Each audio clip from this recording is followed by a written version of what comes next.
So then akani-introduce kwake. Okay. Tukaongea, akaniambia mimi huwa sisaidiagi watu, but kwa sababu umeletwa na Mary nitakusaidia, but unajua yangu huwa ni sure bet. That is what really made me feel safe. Okay. Akaniambia unajua yangu ni sure bet, hata sitaki nikwambie na sitaweza. So what you can do, I need $2,500. Okay. So nikamwambia mimi hiyo that would come to I think at then come niambia 250,000 something like that. Nikamwambia hiyo mimi siwezi pata hiyo, what I can get naweza nikakupatia na 220 220 to 230, I'm not sure, lazima ni verify. So tulivyo agree, akaniambia nao, nikamwambia mimi saa hizi sina hiyo pesa, what I can afford naweza kukupatia saa hii as we speak nikupe 110.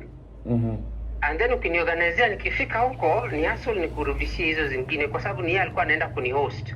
Yes. Tuli agree na yeye mwenyewe ako huko. Yeye ako huko Belgium. Yeye ako Belgium, lakini yeye ukuja. Okay. So akaniambia what I can do, wewe juu ndio nitakuhost. Sasa mimi because it is a sure bet, mimi sina shida, wewe nitumie hiyo pesa, then nitumie passport, nitumie nini alinitisha passport, ID, na nini tena alinitisha, I think alinitisha tu hizo tu, alinitisha tu passport na pictures na picha zangu. Passport photos nikamtumia. Okay. So nikamtumia na M-Pesa 110,000 hiyo siku. Uko na hiyo receipt? Niko na hiyo receipt ya M-Pesa. Okay, hiyo wakati tunamtumia alikuwa Belgium ama ndio alikuwa amekuja Kenya? Alikuwa Belgium, ako na hiyo namba ya Kenya anatumia pia. Okay. So tulikuwa tunacommunicate na WhatsApp. Okay. So nikamtumia, akaniambia okay ngoja, kuna mtu wangu atakupigia simu anafanya kwa embassy. Atakupigia simu, akumpelekea hizo document, alafu atakutumia form ujaze, alafu uende you go for interview, lakini pesa ya interview ni wewe utajilipia. Pesa ya interview na visa fee ni wewe utalipa. So nikamwambia ni sawa, haina shida, so long as kama atakuja mimi namngoja. Nikangoja like 2 weeks. Huyo jamaa akanipigia simu akaniambia sasa Frank, document zako niko nazo, unaweza kuja kuzichukua uangalie. Wakanitengenezea mpaka na ile kitu ya inaitwa sifara booklet. Wakanipatia, wakaniambia sasa wewe enda ujaze, sign uniletee. Huyo jamaa sasa anajiita Eddie. Ako wapi huyo? Yeah, ako Kenya. Okay. Sasa nilivyochukua nikaenda nikajaza nikampeleka, kaniambia sasa you know because of your age insurance money lazima iongezeke. Sasa ule msichana yuko Belgium ndiye ananipigia simu. Ananiambia kwa sababu of your age lazima pesa ya insurance iongezeke, so itabidi uongeze 24,000. Already kwa 110,000 nimeshatuma. Yes. So nikamwambia ni sawa, wacha nitafute. Nikatafuta 24,000, akaniambia hiyo 24,000 usinitumie, patia Eddie. Yes. Sasa Eddie sikumpea cash kwa mkono, nilimtumia yeye pia na M-Pesa. Yes, nilimtumia na M-Pesa, ikakaa akaniambia wewe sasa enda interview. Sasa kwenda interview, si kwenda interview pase, nilienda tu pale kwa visa processing ni pale VSF Westlands. Nikaenda kaniambia enda counter number 4. Nikaenda counter number 4 nikakuta msichana hapo. Msichana akaniitisha karatasi, nikampatia hizo makaratasi vile alinipea tu. Nikampea, akazichukua akazistamp, akaniuliza unaenda wapi? Nikamwambia nenda Belgium. Akaniambia unaenda Sifara. Unaona? Azinaenda kwa ship, naenda kukaa kwa ship. Nikapeana ma documents, mimi nikangoja. Ngoja wiki 2 ikapita, sioni. Wiki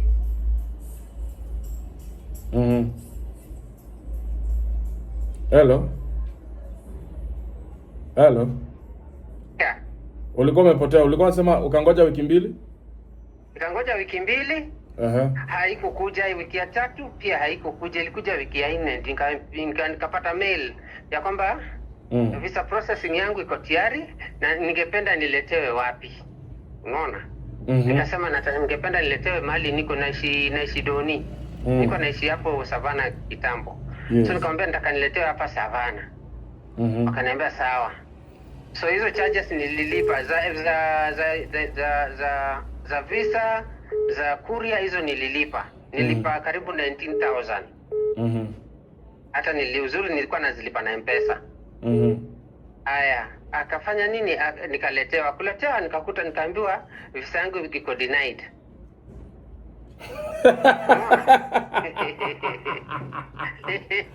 Sema kucheziwa. Visa yangu iko denied, unaona? Haya. Kusema visa yangu iko denied, nikamscreenshot na reasons ya kwamba yenye nimefanya visa yangu ikadeniwa. Nikazi-screenshot zote nikamtumia. Nikamwambia kwani kumeendaje? Nilikuwa umeniambia ni sure bet. Yeah, that is why I paid, because otherwise I wouldn't have paid, kwa sababu ungekuwa na sure bet ungeniambia you just try, nitakusaidia, but kama hakuna pia utaelewa. But since you told me it is sure bet, I had to sacrifice, nitoe pesa nyingi mali natoa nikupatie. Akasema sasa itabidi ungoje kidogo tuone na Eddie vile tutafanya. Mimi nikamwambia mimi sijui Eddie. Me I know you. Wewe Eddie kama ni mtu wako, me I don't know Eddie. Wewe ndio nakujua. Ukiniambia hata sasa ukinituma niende kwa nani, huyo nitaenda kwake, lakini wewe ndio nakujua. So siwezi sema niende kwa Eddie. Eddie mimi simjui. Haya. Nikakaa, Eddie akanipigia simu. Eddie kunipigia simu ananiambia sasa kwa sababu hiyo imekataliwa itabidi ngoje kidogo kama mwezi moja hivi, alafu nikuorganize route nyingine. Unasikia? Yes. Nikangoja mwezi kapita, mwezi wa pili kapita, mwezi wa tatu kufika, Eddie ananiambia sasa niko na links ya Croatia. Unasikia? Okay. Niko na links ya Croatia. Sasa links ya Croatia itabidi sasa uongeze $250. Nikamwambia Eddie, mimi hakuna kitu naongeza, sina pesa nyingine. We had agreed na hiyo ndio mimi nililipa. Nililipa Coco. Huyo msichana anaitwa Coco, anaitwa Catherine. Hiyo ndio mimi nililipa Catherine. Siwezi ongeza pesa nyingine. Akaniambia haya, ngoja acha niongee na Catherine. Haya, huyo Catherine nikakaa.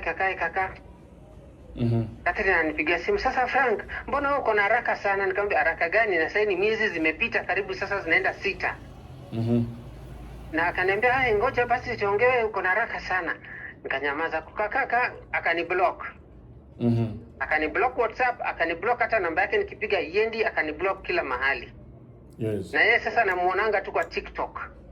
Yes. Akona vitu hata hapa Kenya. Anajiita hata ukigoogle hapo Coco Cosmetics. Utaona ukienda TikTok uandike Coco Cosmetics utamuona. Sasa hivyo nikamwambia basi kama imewezekani nirudishie pesa yangu. Sasa sister yangu naye kumwambia, akaanzuka na sister yangu pia. Akaruka na yeye, akamwambia sister yangu, akamwambia hapana, wewe ndio uliniambia ni sure bet. Hata mimi ku engage my brother akuja I commit, ni vile ulimwambia ni sure bet. Hata mimi nilijua ni sure bet. Sasa wewe ukianza kuniambia saa hii, akaruka na yeye pia. Akamwambia wewe, ni kama muelewi hizo vitu si alifanyiwa documentation. Hizo documentation zilikuwa zina cost nini? Nani akamwambia hapana. Documentation wewe ulimwambia ni sure bet, kila kitu ni wewe unaenda kufanya. Hukumwambia ni yeye anafanya. So mrudishie tu pesa yake, hiyo story ikwishe. Yeye akumblock, mimi ndiye aliniblock. Sasa nikajaribu kumtafuta. Hapatikani. Sasa kuna siku kuna demo hapa kwa TikTok, sijui alikuwa anajiita nani. Lazima niende kwa simu niangalie. Nilikuta wako live online kwa TikTok. Nikarezio issue wakiwa hapo. Wakamwambia Coco, wewe rudishia mwenyewe pesa yake. Wewe kumbe hivi ndio tabia uko nayo. Hivyo ndio kulienda. Yes. Sasa ndio najaribu kutafuta vile naweza rudishiwa pesa yangu. Ungependa hii kuwe raised kwa social media? Whichever way, me, so long as she gives me my money, I have no issue. Okay. Si basi uniforwardie hizo nini? Hizo messages za kushow kwamba ulituma pesa na yeye ndiye alikuwa amepatia na instruction, kwa sababu it seems like it's a syndicate, it's a well connected syndicate. Ndio watu wakutume mpaka kwa ofisi hakuli peke yake. Hakuli peke yake. Yeah, so me nitakuadvise first of all ulichukua OB? Sijaenda kwa OB, sijaenda nikastaki. Nilienda tu kwa lawyer kani advice. Nikiwa tayari niende, lakini sasa sister yangu akaniambia hapana, alikuwa ameongea na wewe mkaelewana na yeye. Okay, good. Yes, mimi usaidia kurecover vitu kama hizo. But I have to work under the instructions of the government fully. Sitakagi kufanya vitu kwa kifua ama kando na ile njia ambayo inafaa ikuwe mwafaka. So the first thing you need to report this matter. So that when we are calling them out and also reaching out to co-guided na serikali kwamba this matter has been reported, it is with us and the government knows about it. Because pia anaweza tugauzia akaanza kutusu kwamba tunamharibia jina maybe za kampuni zake na stuff kama hiyo, while in this sense ulimtumia pesa. That's why ndio nakwambia nataka unitumie hizo transactions zote. So we forward and then you end up report it. Then ukishakuwa na OB, then you can discuss with your lawyer as well as uni alert so that we can know what we can do next. Sawa, okay, haina shida.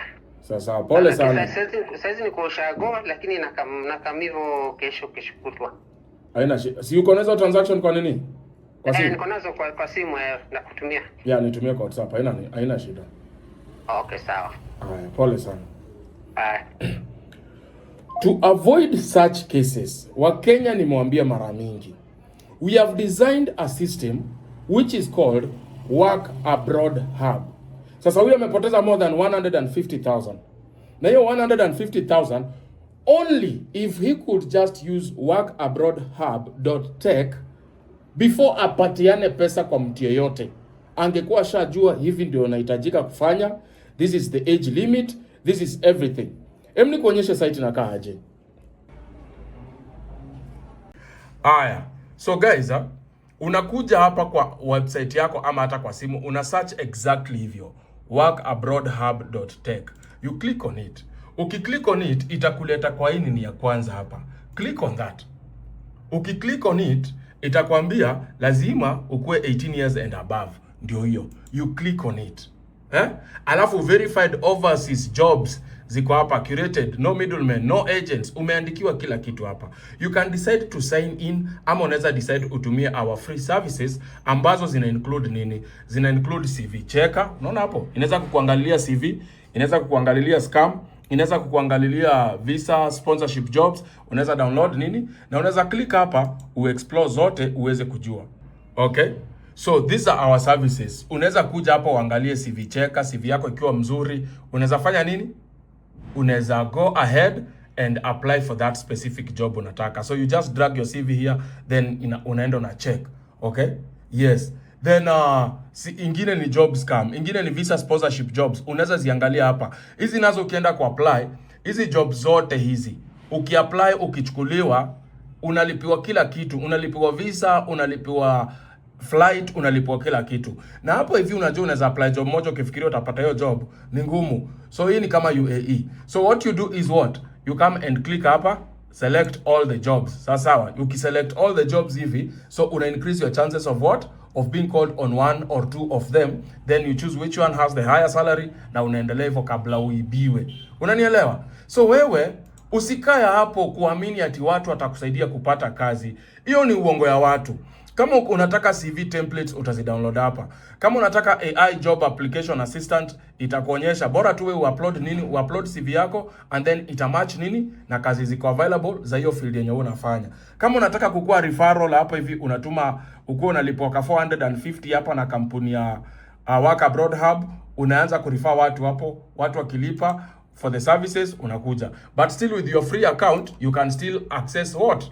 You can still access a lot of services. So you just need your email like that. So once you say, let me log in with my email, it will approve your email and then it will automatically do what?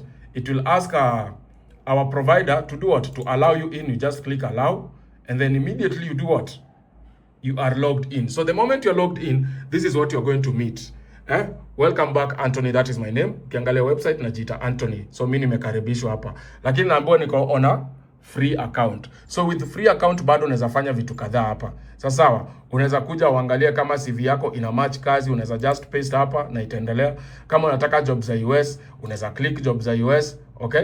Lakini watakwambia apply platforms, lazima ufanye nini? Ndio hizi majob zote. So haitakuruhusu utumie job zozote hapa ama uingie kwa job zozote hapa kama hujalipa, unaona? So lazima hiyo pia ulipie, ndio ukishalipia unalipia pesa ngapi?